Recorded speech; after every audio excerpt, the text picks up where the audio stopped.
Good afternoon, everyone. Rosemary asked me to take a few minutes to share with you the presentation that I had delivered to the Board of Education on December 14th, 2015.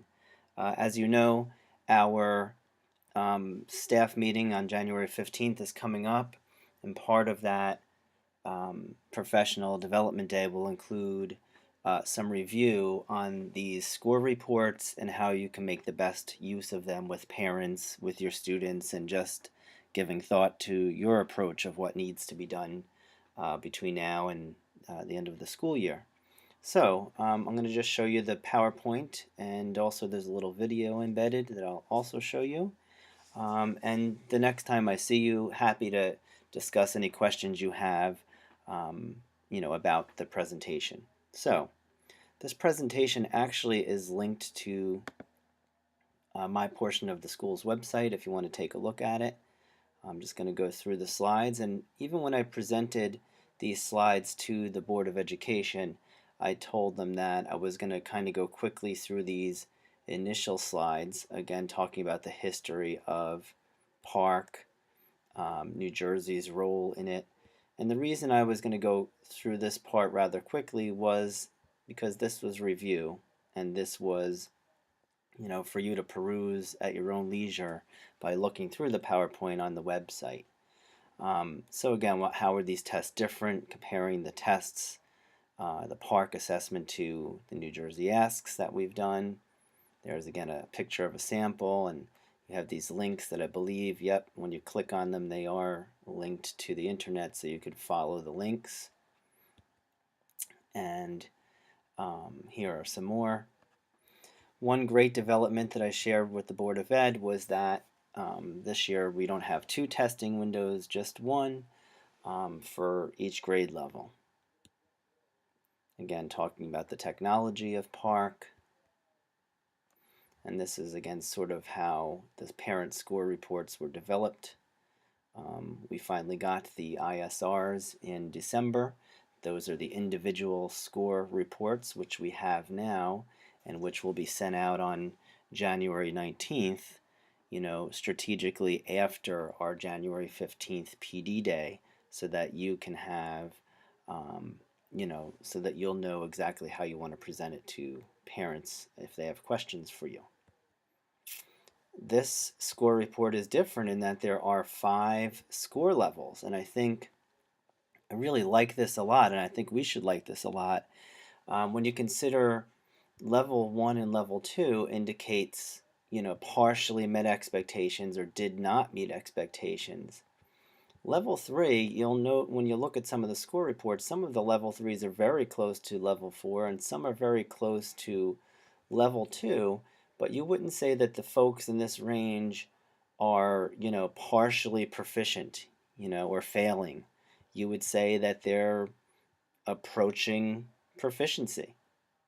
So obviously a 4 and a 5 is the goal, to have all of our students in the 4 and 5, but when we share some of those numbers later on, it's good to think of this level as not partially proficient. Okay, so these two, a 1 and a 2, yeah, you can kind of think of, students who have those scores are not proficient yet at this point.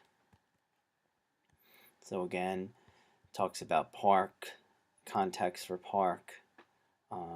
It's just one of several measures, for example. It's a valuable tool. I think when you see the score reports themselves, you'll agree. And again, the first year's test scores are more challenging because it's a new test, it's a new baseline, it's a new set of expectations. So here's a simple picture of the report. I'm not going to dwell on this slide because the video we're about to watch shows it much better. Okay, so here is the video. Let's take a look at this together.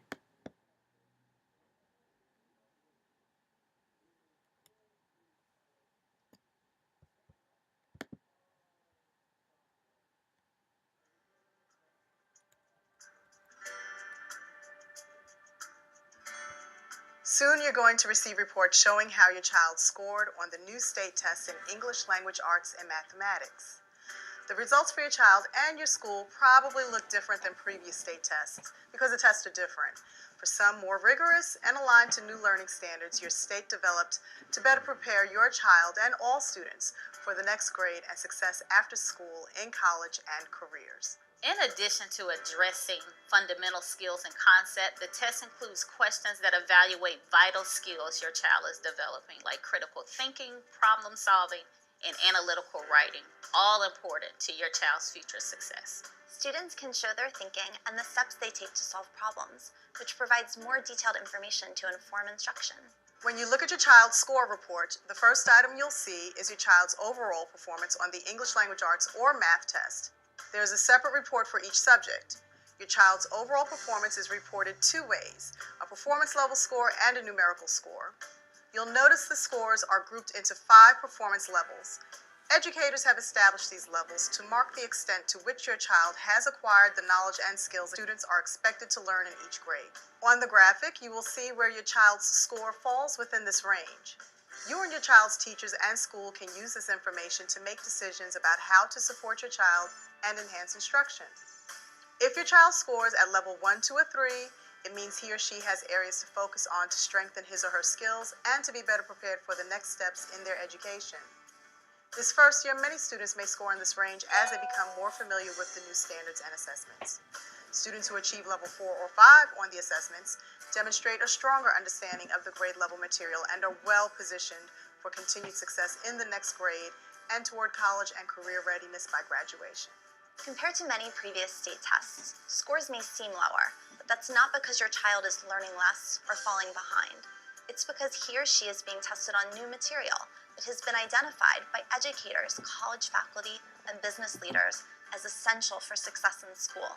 In this first year of the new assessment, we're setting a new baseline. Student performance will improve in time as schools align instruction to the new standards and use information from these tests and other sources to meet your child's individual needs. Below the overall performance section, you'll notice more detailed information about your child's performance on subject-specific skills identified by your state standards. These scores show how your child is learning these skills compared to students who are meeting grade-level expectations in that area. In this example, you will see information on reading and writing for the English Language Arts Literacy Assessment. The assessment has questions designed to evaluate specific reading skills, like comprehension of fiction and nonfiction texts and vocabulary. Other questions evaluate writing skills, like organizing and developing a summary of reading material. This more detailed information is new and different than previous tests. It is meant to help you and your child's teacher better understand your child's strengths and weaknesses so you can be partners in helping him or her thrive. Getting results from Park and getting these scores from Park allows me to be able to make sure that I address the needs of my students more appropriately and more effectively. You might be asking, well, what can I do now? First, talk to the teacher. The teacher will have a ton of information, will give parents ideas of ways to help their student if they're falling a little bit behind, or ways to continue to grow a particular skill. If you find that they're struggling with math, I would engage them in everyday real-world applications as it pertains to math, with the measuring in the kitchen or with some of the household finances. There are also many resources for parents online, like bealearninghero.org or the National PTA. Please also visit understandthescore.org for additional information about the score report and for links to your state education department website. Please remember that the success of your child and all students is the ultimate goal of the new standards and assessments. We have every confidence that all students can succeed in school and graduate prepared for college and careers.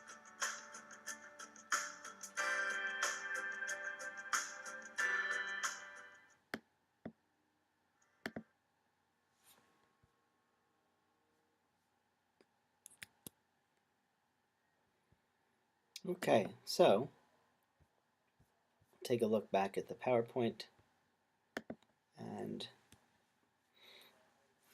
strategically after that video, the next slide shows what parents can do to support their children. So this would be a great place to go after, if a parent asks you about the Park scores. As we said, this is the PowerPoint itself is on the website, and even just asking them to look at that is a good place to start. Obviously, students, especially those that we have concerns with, you definitely do want to talk to parents about Park, and really all of your parents whenever you have a chance to speak with them, to let them know about the resources that are part of this, PowerPoint. For example, this is a place to go, and again, you can click on these links, and it will explain in more depth what we just saw in that video. Also, if you take a look at this, it says here in fine print, looking for ways to use your children's test scores to support them at home. You can search by subject, grade, or scoring category. And I went to Be a Learning Hero, and I played around with this, and it really is a great resource.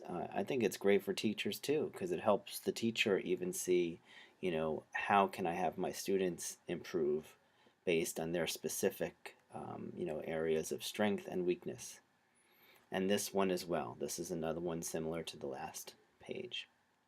For additional information, it's got links here again, the links that we just mentioned, plus email me or Rosemary, and there are the links to go to. So now we're going to take a look at our Park scores, and I think you will be relieved to know that, contrary to what we were told in the beginning, that we were going to go off some big cliff and, well, I guess that's it, go off a big cliff. That didn't really happen. We may have gone over a little cliff with some other folks, but we are in pretty good shape going forward. So again, here's the historical context of, for example, ELA in our district. If you remember, a couple years ago, there was a question about third grade scores, especially. But what I tried to show everyone was our third grade scores are the first public scores. And so, for example, and so it always is going to be probably our area. It's a starting point. It's our point A. So in 2010, our third graders, 31% of them were proficient in New Jersey Ask. In 2011, 45% of them were. In 2012, 41% were. In 2013, 33% were. And then 2014, the final year of Park, our third graders were 75% of them were proficient. That was, obviously exciting news, very atypical of what we usually get for third grade. But what is typical is you'll see the same third graders who became fourth graders from that year to that year went from 31% of them were proficient to 60% of them. And when you compare that to our district factor group, we passed them, whereas here we were behind. So our district factor group, which is the socioeconomic equivalent, right? Folks who are in the same situation economically, we passed them by grade 4. And in New Jersey, we were much closer to the average by grade 4.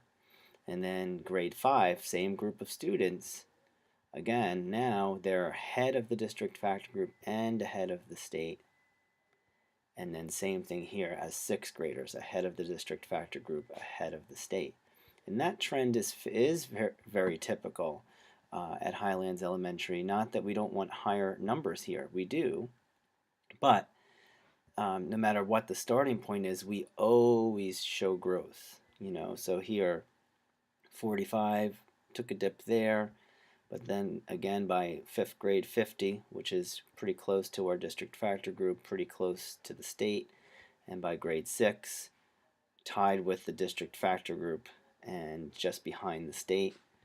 If you look down here, 41% compared to 61 and 66, then 52 compared to 51 and 59, 57 compared to 53 and 62.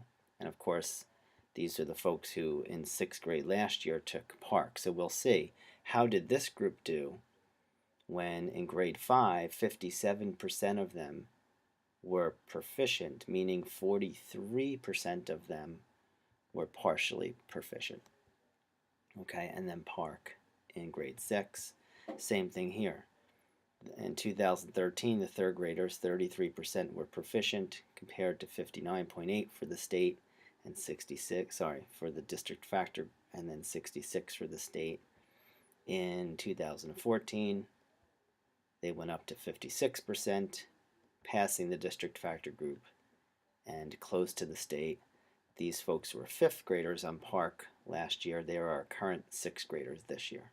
All right, so that's, and again, I know we're just looking at ELA, but that sort of trend is what we also see similarly in math. But let's move to our Park scores.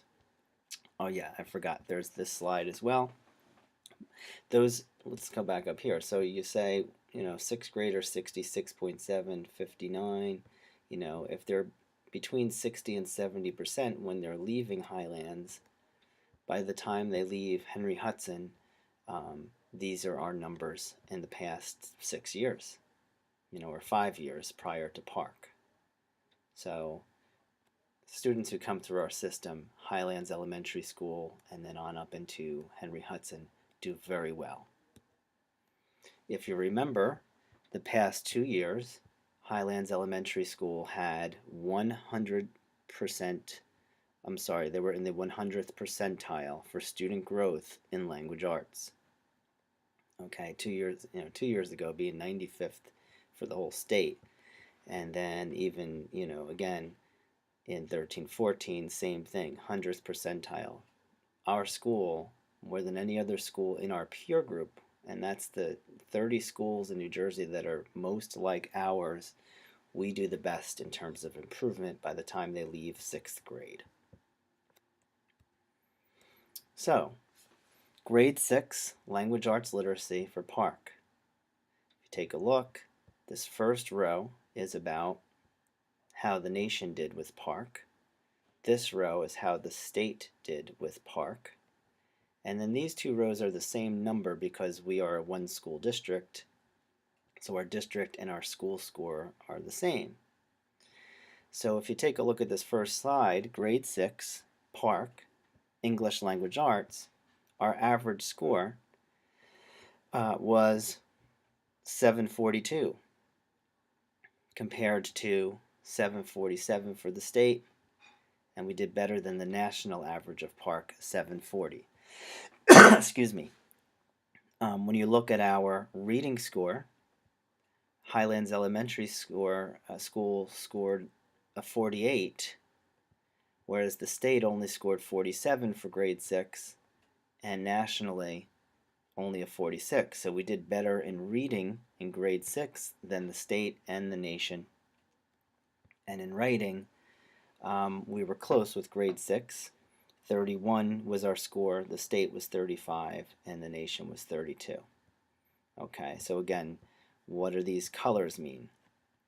Well, if you take a look at this, it shows that, so for reading literary texts, 65% of our students were at the either nearly meets or exceeds. In other words, these 3 categories are the equivalent to those 2 on this chart.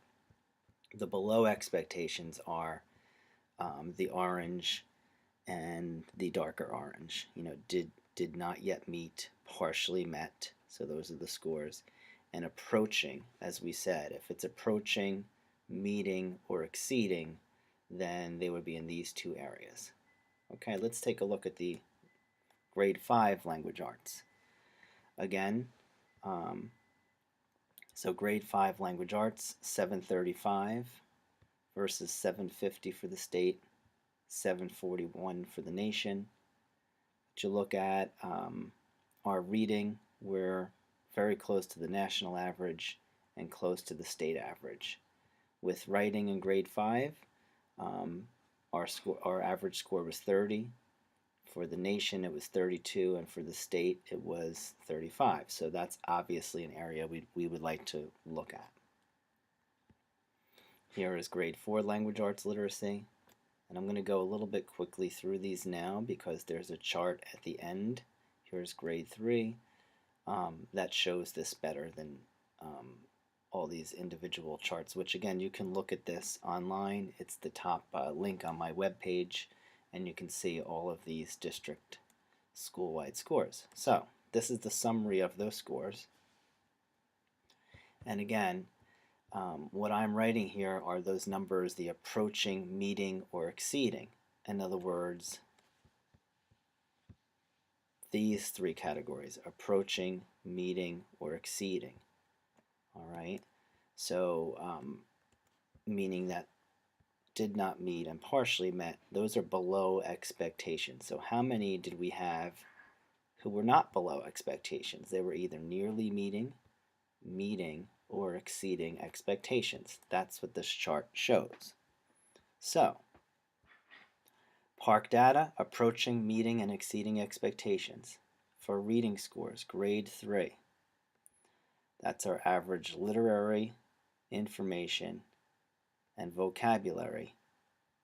59.3% of our students in grade 3 are approaching, meeting, or exceeding. Now compare that to that chart we looked at in the very beginning when we had, usually in 3rd grade, 33% of our students would be said to be in that area. So now nearly 60% are in that area, and this was the first year of Park. That's pretty incredible. That's really a great start for us. You know, would we be satisfied with that number? Of course we wouldn't. But historically, this is a lot more encouraging than how we were doing with New Jersey Ask, if you're talking about below expectations versus approaching, meeting, and exceeding. Again, with writing, these are our average scores. And again, 56%. So 59 for reading, 53 for writing, and overall 56, when typically we had about 33% with the previous test. Grade 4, even more encouraging. Take a look at that. 78%, 78, 84 for an average of 80 on reading and 89 on writing. That was that strong grade 3 that we talked about, right? The 75% who were proficient with the New Jersey Ask ELA. So for Park, 80% and 89, an average of 85% of our students were proficient overall on those two assessments. Okay, and then here's grade 5. Here's grade 6. And then that's our whole school. When you consider, and I think we have another chart that shows that, how did we usually do as a school proficiency-wise? I believe it's about 50%. We're way over that with Park.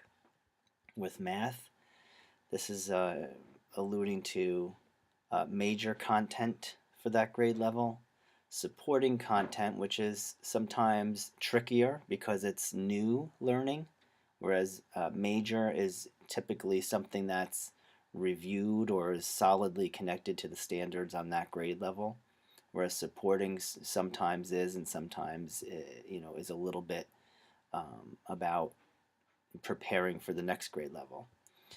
Reasoning, questions that get at reasoning, and questions that get at modeling. So wow, look at this. Grade 3, 75% is our average proficiency rate overall. Grade 4, grade 5, grade 6, and as a school, let's take a look at how that compares to how we've done in the past. Well, here's the chart we talked about before. Again, typically grade 3 for ELA, those are our percentages, whereas our whole, that's our grade 3, and our whole school at 68. Here's what we did as a school on our most recent New Jersey Ask 2 springs ago. 52% of our students were proficient for language arts in grades 3, 4, 5, and 6. And with math, 72% of our students were proficient in grades 3, 4, 5, and 6. Let's look at math on Park. So 61.9 for the whole school, but again, when you think about the shifts in math and how there are different content being learned on each grade level, we're sort of right in the ballpark, and we do have some areas where we've done really well. So now it's our challenge to take a look at that and see what we can do to move that forward. Okay, so if one considers that PARCC is a much more rigorous assessment, we are in a very good position to succeed going forward. This is the number we just looked at before. New Jersey Ask, 52% were proficient and above. For math, 72% proficient and above. For PARCC, 68% were approaching and above. 62% were approaching and above in math. So obviously, this will be a focus of our discussions about, curriculum, instruction, assessment going forward. Here are our next steps. Our team is meeting actually on Thursday to do a deeper dive with the score reports and how we can best use this data. You will receive training. This is part of it, just reviewing the score report, but we're going to go a little more in depth on January 15th with standard solutions. Also, we will continue to examine these scores to see what changes are needed. We'll continue to build on our recent gains in literacy by utilizing the classroom practices we've recently introduced, including full implementation of level literacy intervention for our struggling readers, as well as our Wilson Foundations program for our youngest struggling readers. And we will continue to have meaningful conversations and set goals around this data using MAP assessments as formative tools to monitor student progress. So clearly,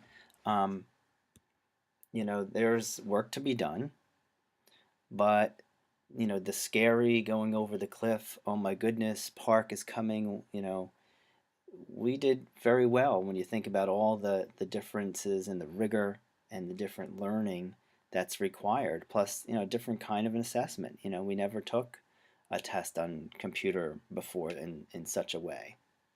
So, yeah, we're going to roll up our sleeves. We're going to sort of, get into the weeds a little bit, and we will take this data and use it to guide where we go from here. I know for one thing, I feel great knowing that I have partners such as you to work through this, because I know all of us are open to examining our practices and seeing what we can do just to help our students achieve more. So, hope you had a happy new year. I look forward to speaking with you about these data, and yeah, onward and upward. Thanks so much. Have a great afternoon.